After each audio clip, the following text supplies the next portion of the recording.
इतना अच्छा अवसर था, मैं निहत्था, किसी काम का नहीं, और मुझको पकड़ा है। अरे बाबा, तुमने इतनी बड़ी सेना, तुम जानते हो नारायणी सेना का अर्थ क्या है? मैं अकेला तुम्हारे किस काम का है? अयुध्यमानः काम बुद्धिम आस्थाय अहम वृतस्तया। मुझको तुमने आखिर क्या समझ करके चुना है, ये बताओ तो सही। अर्जुन तो आनंद में भरे ही थे, ना निर्णय करके पछताने का कोई भाव, और ना भगवान को चुनने से पहले कोई विचार करने की आवश्यकता।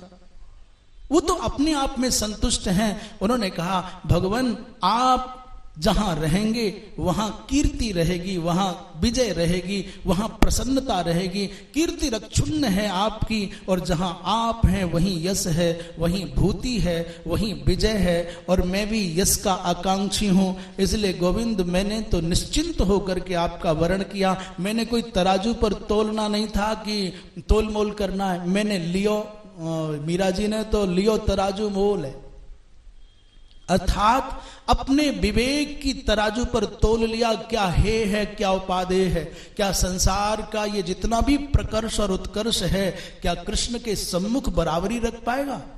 इसलिए एक को चुनना था, मैंने चुन लिया। इसमें क्या तोलना, क्या विचार करना है? भवास्तु कीर्तिमान लोके और तत्यशस्त्वाम गमिष्यति और यशसाम चाहमप्यर्थी तस्मा दसी मया वृतः।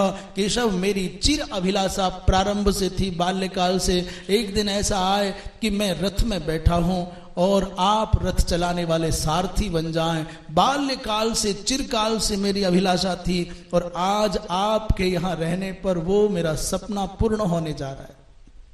मेरे जीवन रथ की बागडोर गोविंद आपके हाथ में होगी तो जीवन आनंद से भर जाएगा। सारथ्यम, आप कहते हो ना, हथियार नहीं चलाऊंगा, मैं युद्ध नहीं करूंगा, तो बिल्कुल नहीं करना गोविंद। पर एक काम कर सकते हो आप। अर्जुन ने जब ये कहा काम कर सकते हो, तो भगवान कृष्ण बोले क्या? बोले मेरे रथ के सारथी बन जाओ।